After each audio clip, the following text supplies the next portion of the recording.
আসসালামু আলাইকুম, শুভেচ্ছা সহ আমন্ত্রণ চ্যানেল আই সংবাদে। সংবাদে আপনাদের সাথে আছে আমি নবনীতা। বিস্তারিত সংবাদের শুরুতেই জানিয়ে দিচ্ছি ফ্রেশ আটা, ময়দা, সুজি সংবাদ শিরোনাম। দেশীয় সংস্কারে সংসদ প্রয়োজন, আবারও বললেন তারেক রহমান। সংস্কার, নির্বাচন ও আওয়ামী লীগের বিচার পরস্পরের অন্তরায় নয় বলে নাহিদ ইসলামের মন্তব্য। আওয়ামী লীগের বিচার ও সংস্কারের আগে দেশে কোনো নির্বাচন হবে না বলে এনসিপির সমাবেশে ঘোষণা। প্রতিটি পাড়া মহল্লায় ফ্যাসিবাদ বিরোধী মঞ্চ তৈরির আহ্বান। দুই পুত্রবধূ সহ সোমবার দেশে ফিরছেন বেগম খালেদা জিয়া। বিএনপি চেয়ারপারসনের জন্য প্রস্তুত গুলশানের বাসভবন ফিরোজা।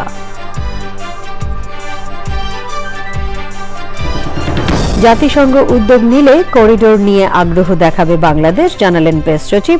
গত 3 মাসে লক্ষাধিক রোহিঙ্গা প্রবেশের তথ্য বিভ্রান্তিকর মন্তব্য।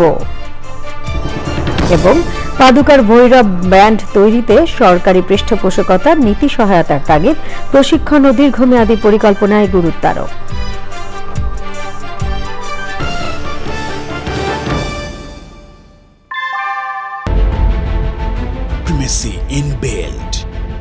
German technology, Bangladesh's first thermix rod, Salam Steel Thermax. সংবাদ শিরোনামগুলো জানাছিলাম। এখনকার সংবাদ আয়োজন একই সঙ্গে চ্যানেল আই ইউটিউব চ্যানেল এবং channel I OTT platform I স্ক্রিনে লাইভ স্ট্রিমিং হচ্ছে। যাচ্ছি পুরো সংবাদে। বিএনপির ভারপ্রাপ্ত চেয়ারম্যান তারেক রহমান বলেছেন, গুণগত ও টেকসই সংস্কারের জন্যই জনগণের নির্বাচিত প্রতিনিধি ও সংসদ প্রয়োজন। জনগণের আকাঙ্ক্ষাকে অবহেলা করে বিরাজনীতিকরণের চেষ্টা হলে তা গণতন্ত্রকে ঝুঁকিতে ফেলবে। এবি পার্টির ৫ম প্রতিষ্ঠাবার্ষিকীর অনুষ্ঠানে তিনি বলেন, জাতীয় নির্বাচনের আগে স্থানীয় নির্বাচন হলে পুনর্বাসনের সুযোগ নিতে পারে পলাতক স্বৈরাচারের দোসররা।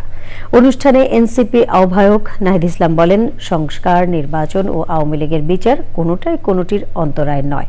আক্তার হোসেন জানাচ্ছেন। দলীয় কার্যালয় থেকে বর্ণাঢ্য শোভাযাত্রার মধ্য দিয়ে ৫ম প্রতিষ্ঠাবার্ষিকীর উদযাপন শুরু করে আমার বাংলাদেশ পার্টির নেতাকর্মীরা। পরে জাতীয় প্রেস ক্লাবে কেক কাটেন বিভিন্ন রাজনৈতিক দলের শীর্ষ নেতারা। সংস্কার ও নির্বাচন প্রশ্নে রাজনৈতিক দলগুলোর মধ্যে বিভেদ কমিয়ে দেশ ও জাতির কল্যাণে সমঝোতার ভিত্তিতে কাজ করার কথা বলেন নেতারা। এই দিন ও দিন করতে করতে দিন পার হয়ে যাচ্ছে, সুস্পষ্ট কোনো তারিখ নাই। সুন্দর একটা সংস্কার, বিচার এবং দেশের একটা সার্বিক পরিস্থিতির পর একটা সুন্দর নির্বাচনে যদি আমরা যেতে পারি, তাহলে ইনশাআল্লাহ বাংলাদেশ একটা নতুন অধ্যায়ে প্রবেশ করবে। আস্থা ও বিশ্বাসের জায়গা যদি অর্জন না হয়, তাহলে শান্তিপূর্ণ ক্ষমতা হস্তান্তরের যেই সংস্কৃতি, সেটি বাংলাদেশে আমরা চালু করতে পারবো না। আমরা আশা করব যে এবারের গণ অভ্যুত্থানের মধ্য দিয়ে যে জাতীয় ঐক্যমত এবং জনগণের আকাঙ্ক্ষা তৈরি হয়েছে, সেই আকাঙ্ক্ষার প্রতি সবাই শ্রদ্ধাশীল থেকে আমরা বাংলাদেশে শান্তিপূর্ণভাবে ক্ষমতা হস্তান্তরের একটি সাংবিধানিক প্রক্রিয়া এবং একটি রাজনৈতিক সংস্কৃতি তৈরি করতে পারবো। লন্ডন থেকে ভার্চুয়ালি যোগ দিয়ে সংস্কার বিষয়ে অন্তর্বর্তী সরকারের সময়ক্ষেপণ নিয়ে প্রশ্ন তোলেন বিএনপির ভারপ্রাপ্ত চেয়ারম্যান তারেক রহমান। নির্বাচনের সুনির্দিষ্ট রোডম্যাপ ঘোষণার আহ্বান জানান তিনি। দেশের প্রতিটি রাজনৈতিক দল সংস্কারের পক্ষে, তারপরেও সংস্কার নিয়ে অন্তর্বর্তীকালীন সরকার কেন এত সময় ক্ষেপণ করছেন, এ নিয়েও জনগণের মনে ধীরে ধীরে প্রশ্ন বেড়েই চলেছে। রাজনৈতিক দলগুলোকে অবজ্ঞা এবং জনগণের রায়কে অবহেলা করে বিরাজনীতিকরণকে উৎসাহিত করা হলে সেটি শেষ পর্যন্ত গণতন্ত্রকেই ঝুঁকির মধ্যে কিন্তু ফেলে দেবে। দ্রুত নির্বাচনের রোডম্যাপ ঘোষণা করে বিতর্কের অবসান ঘটাতে অন্তর্বর্তী সরকারের প্রতি আহ্বান জানিয়েছেন রাজনৈতিক দলগুলোর নেতারা। Akter Hossain, channel I, Dhaka. আওয়ামী লীগের বিচার ও রাষ্ট্র সংস্কারের আগে কোনো নির্বাচন হতে দেওয়া হবে না বলে সমাবেশে ঘোষণা দেন জাতীয় নাগরিক পার্টি এনসিপির নেতারা। দলটির আহ্বায়ক নাহিদ ইসলাম প্রতিটি পাড়া মহল্লায় ফ্যাসিবাদ বিরোধী মঞ্চ তৈরির আহ্বান জানান। রাজধানীতে এনসিপি সমাবেশ থেকে এই আহ্বান জানানো হয়। সমাবেশে বক্তারা বলেন, বিএনপি, জামায়াত সহ সব ফ্যাসিবাদ বিরোধী রাজনৈতিক দলকে আওয়ামী লীগ নিষিদ্ধের বিষয়ে সিদ্ধান্ত এখনই নিতে হবে। তাফিমুল ইসলাম জানাচ্ছেন। বিভিন্ন স্লোগানের মধ্য দিয়ে জাতীয় মসজিদ বাইতুল মোকাররমের দক্ষিণ গেটে আওয়ামী লীগের বিচার ও রাজনৈতিক কার্যক্রম নিষিদ্ধের দাবিতে জাতীয় নাগরিক পার্টির এই সমাবেশ। এনসিপির ঢাকা মহানগর কমিটি এই সমাবেশ আয়োজন করে।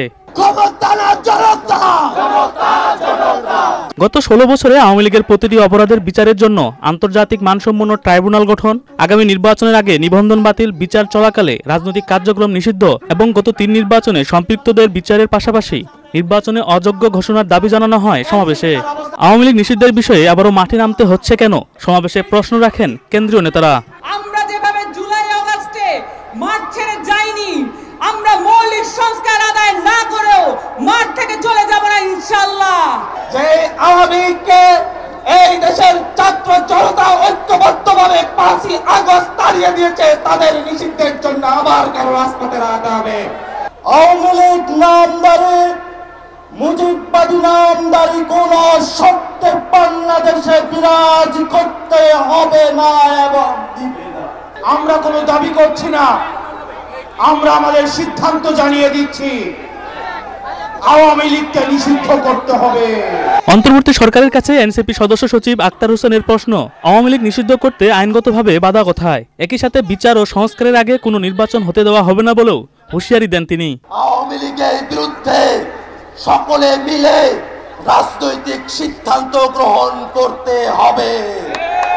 বন্ধুগণ আমার, আওয়ামী লীগের প্রশ্ন অমীমাংসিত রেখে বাংলাদেশে সামনে কোনো নির্বাচন হবে না, হবে না, হবে না।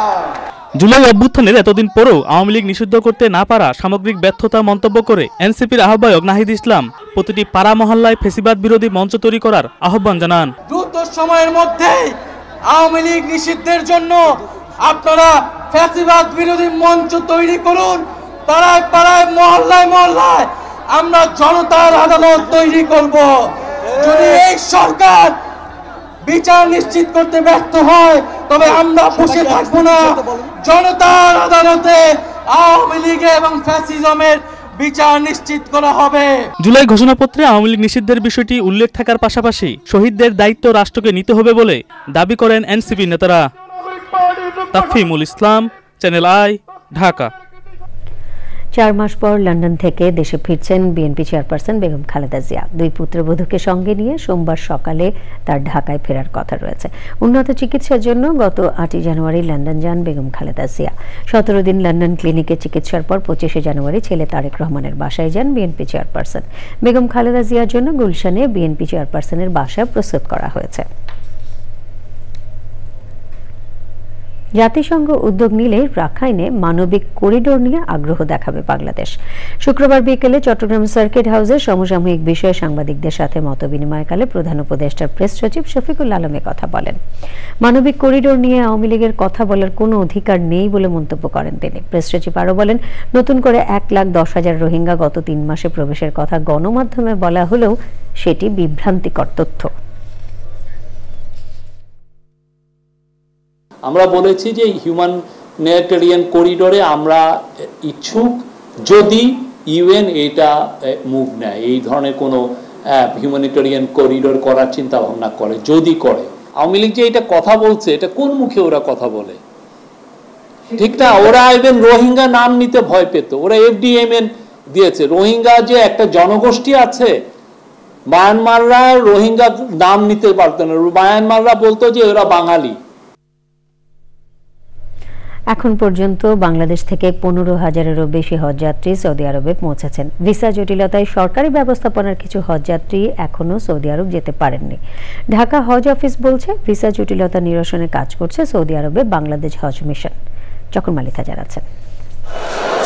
রংপুরের অবসরপ্রাপ্ত ব্যাংক কর্মকর্তা শফিকুজ্জামানের হজে যাওয়ার ফ্লাইট ছিল 29 এপ্রিল। স্ত্রীর ভিসা না পাওয়ায় এখন পর্যন্ত হজ ফ্লাইটে উঠতে পারেননি স্বামী স্ত্রী দুজনই। এখন পর্যন্ত সৌদি আরব যে যেতে পারবো এরকম কোনো আশ্বাস, শুধু আশ্বাসই পাচ্ছি, কিন্তু বাস্তব কোনো উদ্যোগ আমরা লক্ষ্য করছি না।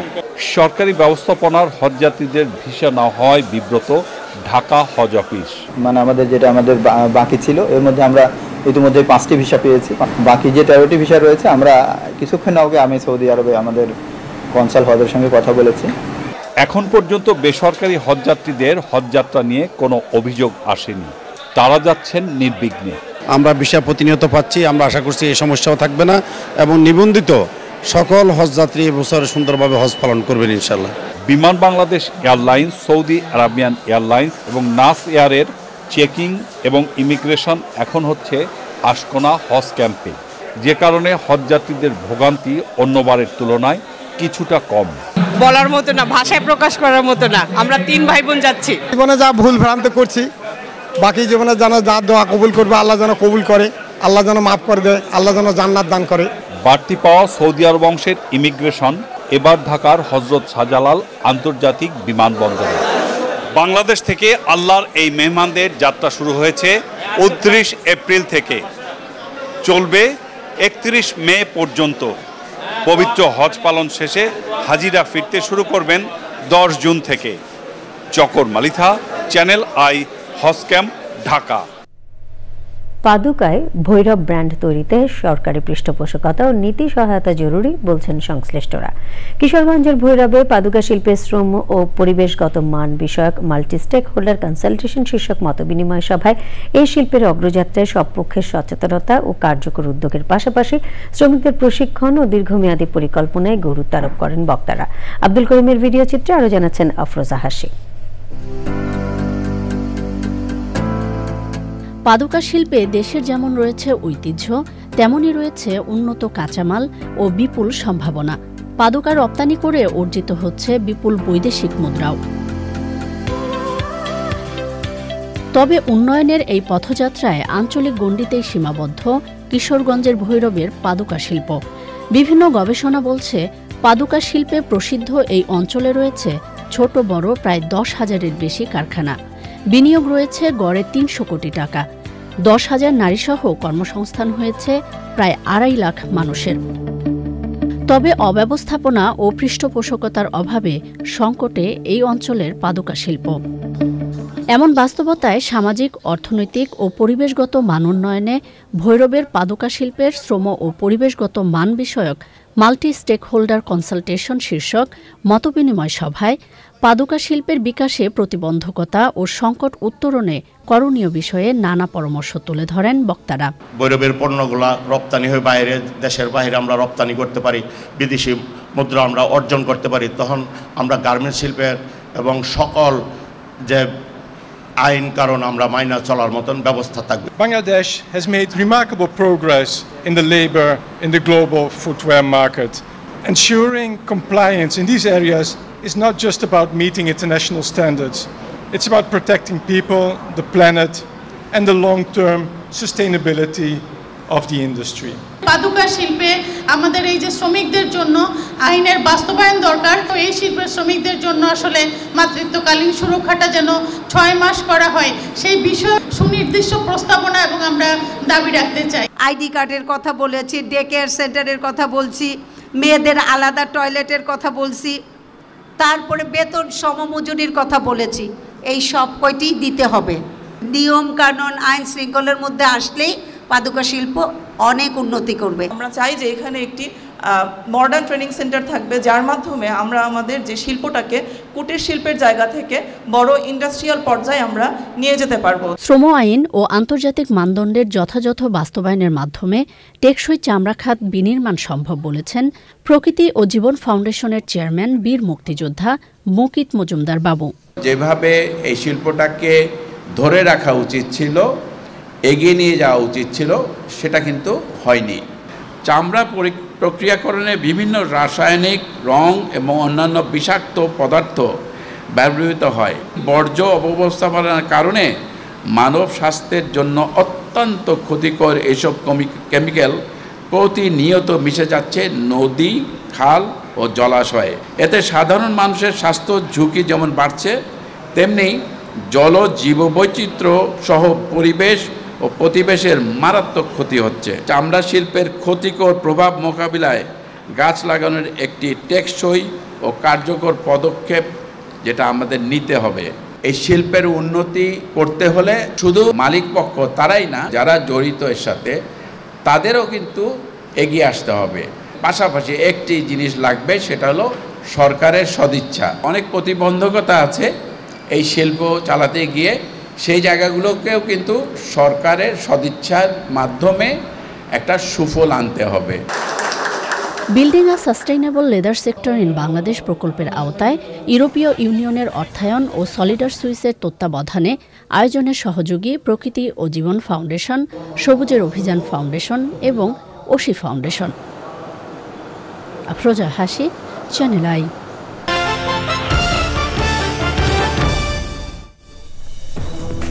বিরতির পর আমন্ত্রণ আরও একবার। বিএনপির কেন্দ্রীয় কমিটির সদস্য অ্যাডভোকেট রুহুল কুদ্দুস তালুকদার দুলু বলেছেন, শেখ হাসিনার শাসন আমলে নাটোরের মানুষ সহ বাংলাদেশের মানুষ চিকিৎসা সেবা পায়নি। বিএনপি ক্ষমতায় গেলে দেশের গরিব মানুষের চিকিৎসা সেবা নিশ্চিত করবে। নাটোরে বিনামূল্যে স্বাস্থ্যসেবা ক্যাম্পের উদ্বোধনী অনুষ্ঠানে এসব কথা বলেন তিনি। এ সময় আরও ছিলেন নাটোর আদালতের পিপি ও আইনজীবী সমিতির সভাপতি রুহুল আমিন তালুকদার টগর, জেলা বিএনপির যুগ্ম আহ্বায়ক মোস্তাফিজুর রহমান শাহিন ও বিএনপি নেতারা। বিএনপি ধানের শীষ নিয়ে নির্বাচন করবে, সেই নির্বাচনে বাংলাদেশের মানুষ ধানের শীষকে আপনারা বিপুল ভোটে জয়লাভ করাবেন ইনশাআল্লাহ। বিএনপি আগামী দিনে এদেশের গরিব দুঃখী মানুষের স্বাস্থ্য এবং চিকিৎসা সেবা দেবে বলে আমি ইনশাআল্লাহ আপনাদেরকে আশ্বস্ত করছি। বাংলাদেশ পুলিশ নারী কল্যাণ সমিতি পুনাকের কার্যক্রমে পুলিশ সম্পর্কে সাধারণ মানুষের নেতিবাচক ধারণার পরিবর্তন হবে বলে আশা প্রকাশ করেছেন মৎস্য ও প্রাণী সম্পদ উপদেষ্টা ফরিদা আক্তার। রাজারবাগে পুলিশ সপ্তাহ উপলক্ষে পুনাকের বার্ষিক সমাবেশ ও আনন্দ মেলায় তিনি কথা বলেন। পরবর্তীতে পুলিশ নারী কল্যাণ সমিতি পুনাককে নারীর উন্নয়নে মৎস্য ও প্রাণী সম্পদ মন্ত্রণালয়ের পণ্য নিয়ে কাজ করার আহ্বান জানান উপদেষ্টা। অনুষ্ঠানে প্রধান উপদেষ্টার বিশেষ দূত লুৎফে সিদ্দিকী সহ অন্যরাও বক্তব্য রাখেন।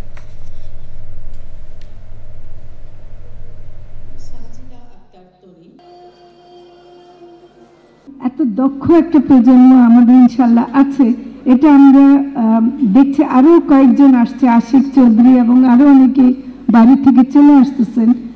আমরা তাদেরকে চাই যে তারা আমাদের দেশের জন্য অবদান রাখুক এবং তারা রাখবে, এই বিশ্বাস আমি করি।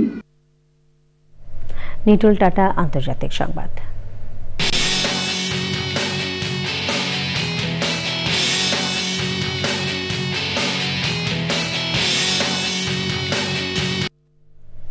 যুদ্ধ বিধ্বস্ত গাজায় ফিলিস্তিনিদের জন্য খাবার ও ত্রাণ সামগ্রী বহনকারী একটি জাহাজে ড্রোন হামলা চালিয়েছে ইসরায়েলের সেনাবাহিনী।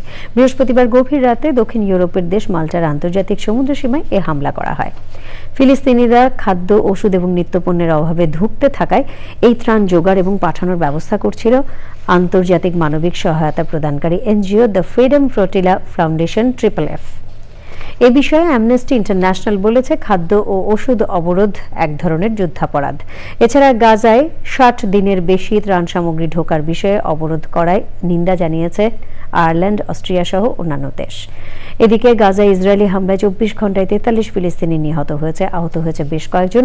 ইসরায়েলের প্রধানমন্ত্রী বেনিয়ামিন নেতানিয়াহু বলেছেন, ইসরায়েলি বন্দীদের নিরাপদে প্রত্যাবর্তন নয়, গাজা যুদ্ধের মূল লক্ষ্য শত্রুদের উপর বিজয়।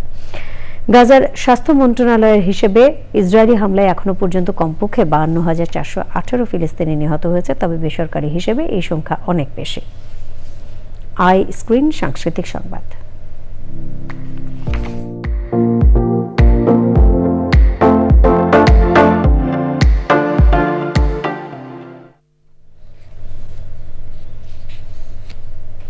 জমকালো আয়োজনে শুরু হলো সেলিব্রিটি চ্যাম্পিয়ন্স ট্রফি CCT এর ট্রফি উন্মোচন। জনপ্রিয় তারকাদের উপস্থিতিতে আয়োজনের উদ্বোধন করা হয়। 5 মে বসুন্ধরা ক্রিকেট স্টেডিয়ামে শুরু হবে এবারের আসর। টুর্নামেন্টের ফাইনাল সহ ম্যাচ হবে 7টি, যেখানে অংশ নেবেন দেশের মিডিয়া সেলিব্রিটিরা। স্বাস্থ্যকর জীবনধারা এবং মানুষের মধ্যে খেলাধুলার প্রতি আগ্রহ বৃদ্ধির উদ্দেশ্যেই এই উদ্যোগ বলে জানান আয়োজকরা।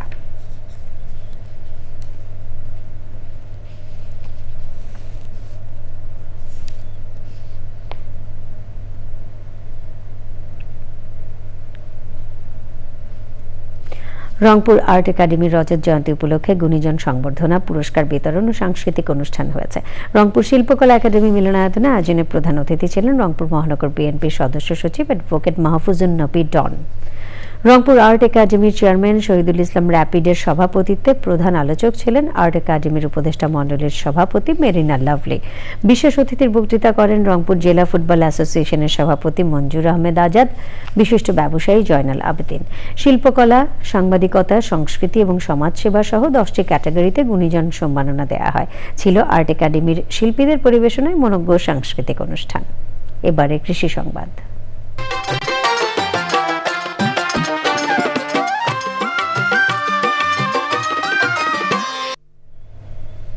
জৈব সার উৎপাদন করে সাড়া ফেলেছেন মৌলভীবাজারের এক নারী উদ্যোক্তা।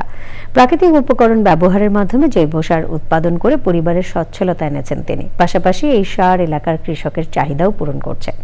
মৌলভীবাজার থেকে MS আলামের তথ্য ভিডিও চিত্রে আল মুকসেদ জানাচ্ছেন।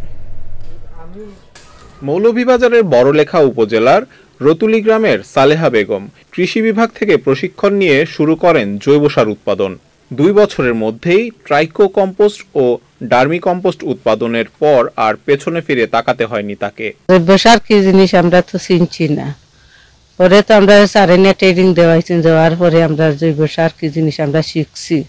শিখার পরে আমরা গোবর সবজির বাদা দিয়া খেয়ে খাইয়া রয়েছে, জৈব সার হয়েছে।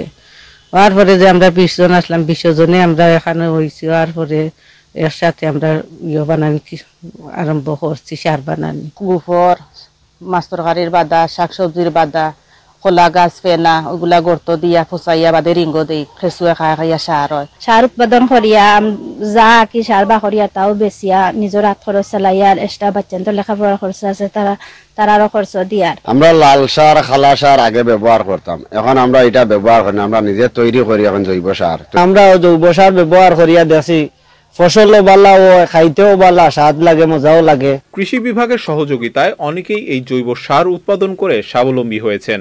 কিছু সারের লাভ হলো এটা পরিবেশ বান্ধব, আর কিছু সার যদি আমরা ব্যবহার করি তাহলে রাসায়নিক সারের যে ব্যবহারটা সেটা আমাদের কমে আসবে।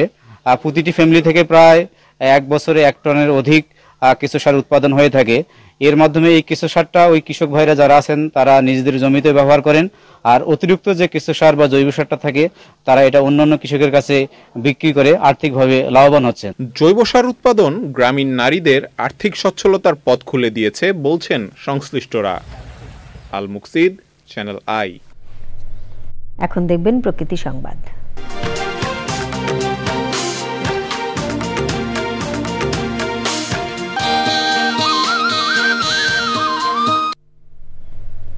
আধুনিকতার ছোঁয়ায় হারিয়ে যেতে শুরু করেছে গাজীপুরের ঐতিহ্যবাহী মাটির তৈরি ঘর। কনকনে শীতে ঘরের ভেতর উষ্ণ পরিবেশ আর গরমকালে স্বাভাবিক তাপমাত্রা বিরাজ করায় মাটির ঘরগুলো ছিল আরামের। তবে কালের বিবর্তনে মাটির ঘরের অস্তিত্ব বিলীনের পথে।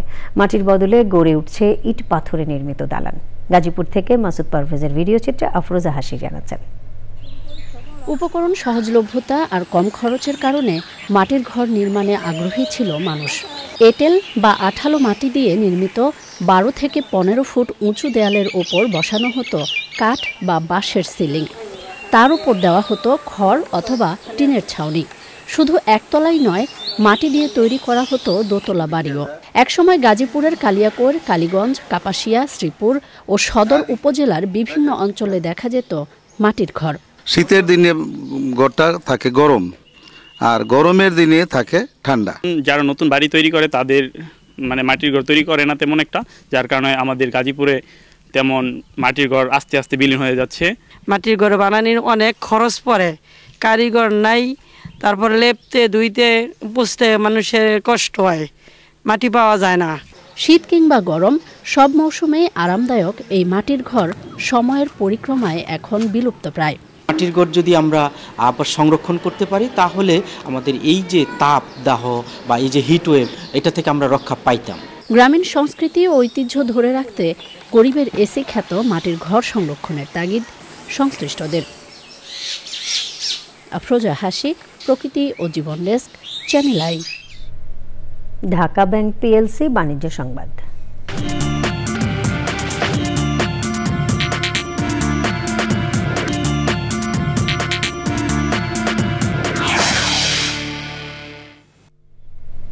বৈশ্বিক পণ্য বাজার আগামী 2 বছর নিম্নমুখী থাকতে পারে। এমনকি 2026 সালের মধ্যে পণ্যের দাম গত 6 বছরের চেয়ে নিচে নেমে আসবে বলে জানিয়েছে বিশ্বব্যাংক। বিশ্বব্যাংকের প্রকাশিত কমোডিটি মার্কেটস আউটলুক প্রতিবেদনে এই পূর্বাভাস দেওয়া হয়েছে। প্রতিবেদনে বলা হয়, চলতি বছরে বৈশ্বিক পণ্য বাজারে গড় দাম প্রায় 12% কমতে পারে। 2026 সালে আরও 5% কমার সম্ভাবনা রয়েছে। এই হারে দাম কমতে থাকলে তা মূল্যস্ফীতি সমন্বয়ের পর দেখা যাবে দাম 2015 থেকে 2019 সালের গড় স্তরের চেয়েও নিচে নেমে গেছে। বিশ্বব্যাংক জানিয়েছে, বৈশ্বিক অর্থনীতি দুর্বলতার কারণে জ্বালানি ও কাঁচামালের চাহিদা কমে যাচ্ছে। এর বিপরীতে জ্বালানি তেল সহ বিভিন্ন পণ্যের সরবরাহ তুলনামূলক বেশি থাকায় বাজারে দাম কমার পরিস্থিতি তৈরি হয়েছে। সংবাদের সময় হলো আবারও বিরতির পর যখন ফিরছি তখন থাকছে বাজারে নতুন চাল উঠতে শুরু করলেও দাম কমেছে সামান্যই। মূল্য বাড়ানোর পর বোতলজাত সয়াবিন তেলের সরবরাহ স্বাভাবিক।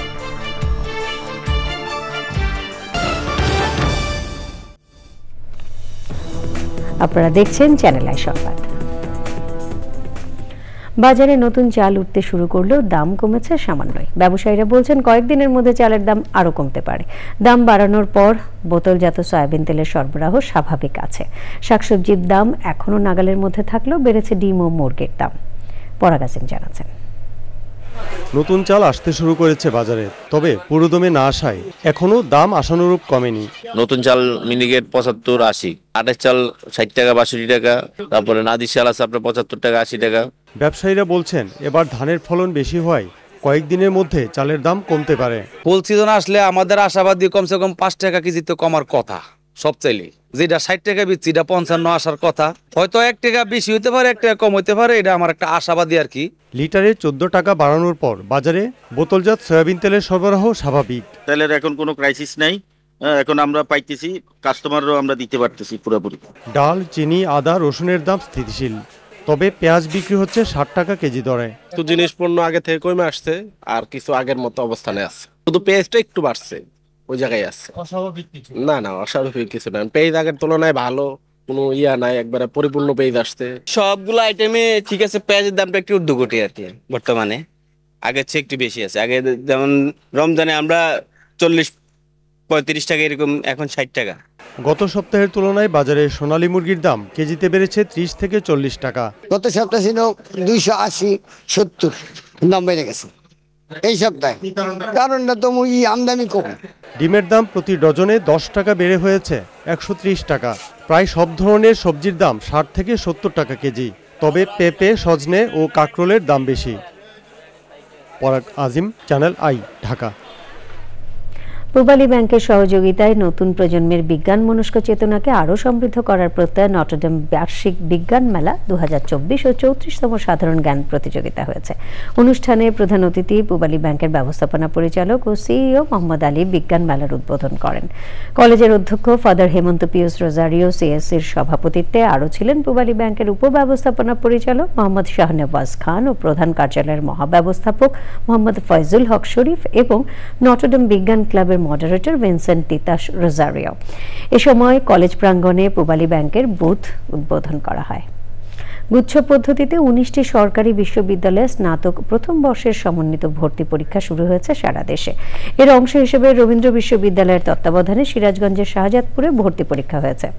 শুক্রবার দ্বিতীয় দিন বি ইউনিট মানবিক অনুষদের ভর্তি পরীক্ষায় শাহজাদপুর শহরের শাহজাদপুর ইব্রাহিম পাইলট বালিকা উচ্চ বিদ্যালয় এবং সরকারি মডেল পাইলট উচ্চ বিদ্যালয় কেন্দ্রে 1887 জন পরীক্ষার্থী অংশ নেন। দেশের বিভিন্ন স্থান থেকে আসা পরীক্ষার্থী এবং অভিভাবকদের শাহজাদপুরের বিভিন্ন সংগঠনের পক্ষ থেকে স্বাগত জানানো হয়। রবীন্দ্র বিশ্ববিদ্যালয় প্রতিষ্ঠায় অন্যতম ভূমিকা পালনকারী শিক্ষাবিদ প্রফেসর নাসিমউদ্দিন মালিতা পরিষদের তথ্য কেন্দ্র থেকে পরীক্ষার্থীদের নানা রকম তথ্য দিয়ে সহযোগিতা করা হয়েছে। পরীক্ষা সুষ্ঠুভাবে সম্পন্ন হওয়ায় সকলের প্রতি কৃতজ্ঞতা জানিয়েছেন বিশ্ববিদ্যালয়ের উপাচার্য professor doctor SM. Hasan Talukdar. সংবাদে আবারও নিয়ে নিচ্ছে বিরতি, আর বিরতির পর খেলার খবরে থাকছে সেমির প্রথম লেগে সহজ জয়ে ইউএফএ ইউরোপা লিগের ফাইনালের পথে দুই ইংলিশ ক্লাব ম্যান ইউ ও টটেনহাম। কনফারেন্স লিগের সেমিতে চেলসির জয়।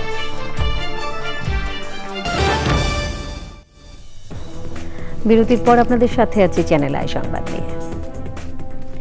ওষুধবিহীন স্বাস্থ্যকর জীবনযাপন নিয়ে আয়োজিত সেমিনারে বক্তারা বলেছেন অস্বাস্থ্যকর খাদ্যাভ্যাস, পরিবেশের নানাবিধ দূষণ এবং দীর্ঘস্থায়ী মানসিক চাপের কারণে মানুষের শরীরে নানা জটিলতা ও অসুস্থতা দেখা দিচ্ছে। সুষম পুষ্টি, সর্বোত্তম ব্যায়াম, চাপ ব্যবস্থাপনা এবং বিষমুক্তকরণ কৌশল অবলম্বন করলে সুস্থ সবল জীবনযাপন করা সম্ভব। ঢাকা বিশ্ববিদ্যালয়ের আরসি মজুমদার আর্টস অডিটোরিয়ামে সেমিনারের মূল বক্তব্য রাখেন বিশিষ্ট কার্ডিওলজিস্ট ও অল্টারনেটিভ চিকিৎসক ডাক্তার মুজিবুর রহমান। অনুষ্ঠানে ডাক্তার মুজিবুর রহমানের লেখা বই ওষুধবিহীন স্বাস্থ্যকর জীবনযাপনের 8টি গোপন সূত্রর মোড়ক উন্মোচন করা হয়। রাজধানীর আগারগাঁও বিজ্ঞান ও প্রযুক্তি মন্ত্রণালয়ের অডিটোরিয়ামে দিনব্যাপী আলোচনা সভা, মিলন মেলা ও সাংস্কৃতিক অনুষ্ঠানের মধ্য দিয়ে ৪র্থ প্রতিষ্ঠাবার্ষিকী উদযাপন করেছে বন্ধু সংগঠন বাংলাদেশ ৮৮। আনন্দের সাথে সাথে বন্ধুদের কল্যাণ নিশ্চিত করার লক্ষ্যে উদ্দেশ্য নিয়ে ২০২১ সালের ৪ ফেব্রুয়ারি অনলাইন গ্রুপ হিসেবে আত্মপ্রকাশ করে ১৯৮৮ সালের এসএসসি পরীক্ষায় পাশ করা বন্ধুরা। আয়োজকরা জানান, সংগঠনটি শুধু একটি বন্ধুত্বের নাম নয়, এটি একটি মানবিক প্ল্যাটফর্ম, যেখানে সহযোগিতা, সম্মান ও ভালোবাসা একসাথে এগিয়ে যাচ্ছে ভবিষ্যতের দিকে।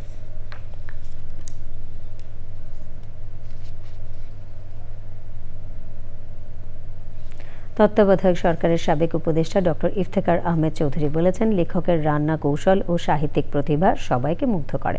তিনি বলেন, বইটিতে যেমন আঞ্চলিক রান্নার কথা বলা হয়েছে, তেমনি বিদেশি নানা খাবারের কথাও তুলে ধরা হয়েছে। তার শৈল্পিক প্রচেষ্টা এখন অরেঞ্জ ইকোনমির একটি অংশ। বিকেলে রাজধানীর গ্রিন রোডে ইউনিভার্সিটি প্রেস লিমিটেড প্রাঙ্গণে শাহেদা ইয়াসমিনের লাইফ অন এ প্লেট গ্রন্থের প্রকাশনা উৎসবে তিনি এসব কথা বলেন। অনুষ্ঠানে সাবেক রাষ্ট্রদূত এবং লেখকের স্বামী শামসের মুবিন চৌধুরী বলেন, এই বইয়ের জন্য নয়, সাধারণভাবে রান্নার প্রতি তাঁর প্রচেষ্টা, আগ্রহ অসাধারণ। প্যানেল আলোচক ছিলেন ইউনিভার্সিটি প্রেস লিমিটেডের পরিচালক Tahmina Khalid. University press limited থেকে বইটি প্রকাশিত হয়েছে। আহলে সুন্নাত ওয়াল জামায়াত নেতারা বলেছেন, গাজীপুরে ভিত্তিহীন অভিযোগে মব ভায়োলেন্সের শিকার মাওলানা রইস উদ্দিনের হত্যাকাণ্ড পরিকল্পিত। বিকেলে জাতীয় প্রেস ক্লাব থেকে স্বরাষ্ট্র উপদেষ্টার বাসভবন অভিমুখে পদযাত্রার আগে সমাবেশে বক্তারা এসব কথা বলেন। তারা বলেন, কারাগারে মাওলানা রইস উদ্দিনের মৃত্যুর ঘটনায় সংশ্লিষ্টদের দায়িত্বের অবহেলায় আড়াল করতে পুলিশ খুনিদের পক্ষে মিথ্যা বয়ান তৈরি করেছে। পরে 6টি পর্যবেক্ষণ এবং 9 দফা দাবি সম্বলিত একটি স্মারকলিপি স্বরাষ্ট্র উপদেষ্টার কাছে দেয়া হয়েছে।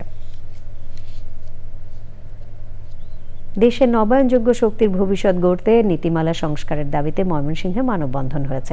দেশকে শতভাগ নবায়নযোগ্য শক্তির দিকে দ্রুত এগিয়ে নিতে আয়োজন করা হয়। মানববন্ধনে বক্তারা নবায়নযোগ্য জ্বালানি প্রকল্পের দ্রুত অনুমোদনের জন্য একক সেবা কেন্দ্র সহ প্রযুক্তির আমদানি শুল্ক কমানোর দাবি জানান। স্থাপন অন্যচিত্রের নেতৃত্বে coastal livelihood and environmental action network এবং Bangladesh working group on ecology and ডেভেলপমেন্টের সহযোগিতায় মানববন্ধনে বিভিন্ন প্রতিষ্ঠানের শিক্ষার্থীরাও অংশ নেন। প্রধান উপদেষ্টার প্রেস সচিব শফিকুল আলম বলেছেন, বিদেশি মিডিয়া ও আওয়ামী লীগ অপতথ্য ছড়িয়ে দেশকে অস্থিতিশীল করার চেষ্টা করছে। চট্টগ্রাম প্রেস ক্লাবে জুলাই বিপ্লব স্মৃতি হল উদ্বোধন এবং জুলাই বিপ্লব পরবর্তী বাংলাদেশ গণমাধ্যমের চ্যালেঞ্জ বিষয়ক আলোচনা সভায় তিনি এসব কথা বলেন। শফিকুল আলম আরও বলেন, গত 15 বছরে শেখ হাসিনার আমলে সাংবাদিকদের ভূমিকা মূল্যায়ন করে বিস্তারিত প্রতিবেদন প্রকাশের বিষয়ে জাতিসংঘের সহায়তা চাওয়া হবে। মন খুলে রাখেন, আমরা ভুল ত্রুটির ঊর্ধ্বে না। আমার ভুল ত্রুটি ধরিয়ে দেওয়ার দায়িত্ব আপনার। আপনি আমাকে বলেন যে এই কাজটা আপনি ভুল করছেন, আপনি আমাকে বলেন এই পলিসিটা নিচ্ছেন, এই পলিসিটা ভালো হবে না, এটা খারাপ হবে, ঠিক না? এই কিন্তু জার্নালিজমে এই পরিবেশটা আমরা চাই। খুঁড়িয়ে খুঁড়িয়ে চলছে চাঁদপুর জেলার ইউনিয়ন স্বাস্থ্য পরিবার কল্যাণ কেন্দ্রগুলো। কাঙ্ক্ষিত চিকিৎসা সেবা ওষুধ পাচ্ছেন না কেন্দ্রে আসা নিম্ন আয়ের মানুষ। এতে ক্ষোভ নিয়ে বাড়ি ফিরছেন অনেকে। সংকট দূর করতে দ্রুত প্রয়োজনীয় পদক্ষেপ গ্রহণের দাবি জানিয়েছেন স্থানীয়রা। 2-1 মাসের মধ্যেই অবস্থার উন্নতি হবে বলে আশ্বাস দিয়েছে কর্তৃপক্ষ। মোর্শেদ আলমের তথ্য, ভিডিও চিত্রে নাজিব বেগ জানাচ্ছেন। চাঁদপুরে 82টি ইউনিয়ন স্বাস্থ্য ও পরিবার কল্যাণ কেন্দ্র থাকলেও একটিতেও নেই মেডিকেল অফিসার, উপসহকারী কমিউনিটি মেডিকেল অফিসার এবং পরিবার কল্যাণ পরিদর্শিকার অর্ধেকের বেশি পদ শূন্য। যারা আছেন নিজ কর্মস্থলে দায়িত্ব পালনের পাশাপাশি একাধিক শূন্য পদের বিপরীতে অতিরিক্ত দায়িত্ব পালন করতে হচ্ছে। ফলে কয়েকটি ইউনিয়ন স্বাস্থ্য ও পরিবার কল্যাণ কেন্দ্র সপ্তাহে 3 অথবা অধিক সময় বন্ধ থাকছে। এতে দুর্ভোগে পড়তে হচ্ছে প্রান্তিক রোগীদের। সবসময় থাকে না ডাক্তার, কিন্তু সাধারণ জনভোগান্তি হয়। মাইয়াটা সিজারের রোগী, বাচ্চা ঠান্ডা, যাই একটা ওষুধ হয় না, বাচ্চাটা লইয়া ঘুরিয়ে আইছে। ওষুধ কিছু পাইছি, কিছু রোগের পাই না আর কি। ওনাকে যে কর্মচারী আছে যারা চাকরি করে ওনারা আগে গেল, হেরা আগে মেন ডাক্তার যে হের কোনো খবর নেই। পর্যাপ্ত জনবল ও ঔষধ না থাকায় চিকিৎসা সেবা দিতে হিমশিম খেতে হচ্ছে বলে জানান কেন্দ্রের দায়িত্বে থাকা পরিবার কল্যাণ পরিদর্শিকারা। 8 জন জনবল থাকার কথা, সেখানে মাত্র আমরা বি একজন আর একজন আয়া, এই দুইজন দিয়ে আমার পুরোটা অফিস চালাতে হইতেছে। যতগুলা সেবা আছে সবগুলা আমি ক্লিনিকের যেগুলো সেগুলো আমি একা দিচ্ছি, তারপরে এসএসসিএমও যে সেবাগুলো দিত সেগুলো আমি দিচ্ছি। সবগুলা সেবা একা একজনের পক্ষে দেওয়াটা আসলেই কঠিন। আগামী 2-1 মাসের মধ্যেই অবস্থার উন্নতি হবে বলে জানিয়েছে কর্তৃপক্ষ। এক একজন 2-3টা ইউনিয়ন স্বাস্থ্য পরিবার কল্যাণ কেন্দ্রের নিজ দায়িত্বের অতিরিক্ত হিসেবে দায়িত্ব পালন করার কারণে সে তার মূল সেবা কেন্দ্রে সার্বক্ষণিক অবস্থান করে সেবা দিতে পারতেছে না। প্লাস ওষুধের স্বল্পতা, কন্ট্রাসেপটিভসের স্বল্পতা, রেজিস্টার নাই, ফলে আমরা আমাদের কার্যক্রম চালাতে খুবই হিমশিম খাচ্ছি। প্রান্তিক জনগণের মৌলিক অধিকার স্বাস্থ্যসেবা নিশ্চিতে দ্রুত প্রয়োজনীয় পদক্ষেপ গ্রহণ করবে সরকার, এমনটাই দাবি সবার। Nazib Beg, channel I. BNP chairperson Begum Khaleda জিয়ার উপদেষ্টা বেবি নাজনীন বলেছেন, যারা বিএনপির জন্য ত্যাগ স্বীকার করেছেন কিন্তু কমিটিতে আসতে পারেননি, আগামীতে তাদের দলে নিয়েই এগিয়ে যেতে চায় বিএনপি। নীলফামারীর কিশোরগঞ্জে মে দিবসের অনুষ্ঠানে প্রধান অতিথির বক্তৃতায় তিনি বলেন, দলের ভারপ্রাপ্ত চেয়ারম্যান তারেক রহমানের নেতৃত্বে দেশকে উন্নয়ন করতে যে সমস্ত কাজ করার প্রয়োজন তাই করা হবে। এ সময় উপস্থিত ছিলেন জেলা বিএনপির সভাপতি আব্দুল গফুর ও অন্যরা। দফা আপনাদের সেখান থেকে কিছু নেওয়ার থাকলে নেন, নিয়ে সংস্কার করেন এবং একটি লেজিটিমেট টাইমে এসে আপনারা ইলেকশন ডিক্লেয়ার করেন। কারণ ইলেকশন ছাড়া একটি দায়বদ্ধ সরকার হয় না। যে সরকারের জবাবদিহিতা থাকে, যে সরকারের দায়িত্ব থাকে এবং অ্যানসারেবল হয়, সেই সরকারকে আমরা আনতে পারি একটি ভোটের মাধ্যমে। গাইবান্ধায় অভিযান চালিয়ে অটোরিকশা চালক আনিসুর রহমান হত্যা মামলার 5 আসামিকে গ্রেফতার করেছে রংপুর র্যাব। রংপুর র্যাব 13 সদর দপ্তরে সংবাদ সম্মেলনে অধিনায়ক লেফটেন্যান্ট কর্নেল মোহাম্মদ জয়নুল আবদিন জানান, গত 25শে এপ্রিল আনিসুর রহমানকে ছুরিকাঘাত করে অটোরিকশা নিয়ে পালিয়ে যায় দুষ্কৃতিকারীরা। 26শে এপ্রিল আনিসুর রহমান চিকিৎসাধীন অবস্থায় মারা গেলে তার স্ত্রী থানায় একটি হত্যা মামলা দায়ের করেন। 1 মে সন্ধ্যা 6টা থেকে রাত 12টা পর্যন্ত র্যাব গাইবান্ধা সদর এলাকায় অভিযান চালিয়ে আসামি কবির আলম, রাসেল মিয়া, শহীদুল ইসলাম ও রাশেদ মণ্ডলকে গ্রেফতার করা হয়। সেই সাথে রাশেদ মণ্ডলের গ্যারেজ থেকে ছিনতাই হওয়া অটোরিকশাটিও উদ্ধার করা হয়। সংবাদের শেষ ভাগে আমরা সবশেষে ফ্রেশ আটা, ময়দা, সুজি সংবাদ শিরোনামগুলো জানিয়ে দিচ্ছে আরও একবার। টেকসই সংস্কারের সংসদ প্রয়োজন, আবারও বললেন তারেক রহমান।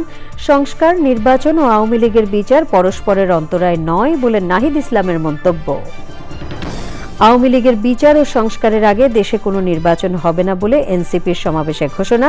প্রতিটি পাড়া মহল্লায় ফ্যাসিবাদ বিরোধী মঞ্চ তৈরির আহ্বান। 2 পুত্রবধূ সহ সোমবার দেশে ফিরছেন বেগম খালেদা জিয়া। বিএনপি চেয়ারপারসনের জন্য প্রস্তুত গুলশানের বাসভবন ফিরোজা।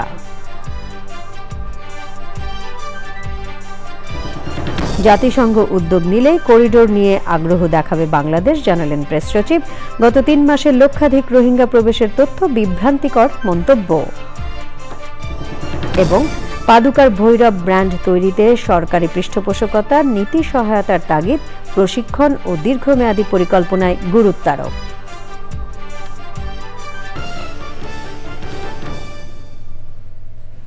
প্রিয় দর্শক, চ্যানেল আই সবশেষ সংবাদ জানতে ভিজিট করুন channelionline.com-এ। যুক্ত থাকুন আমাদের সোশ্যাল মিডিয়া প্ল্যাটফর্মগুলোর সাথে। সংবাদে এতক্ষণ সাথে থাকার জন্য সকলকে ধন্যবাদ।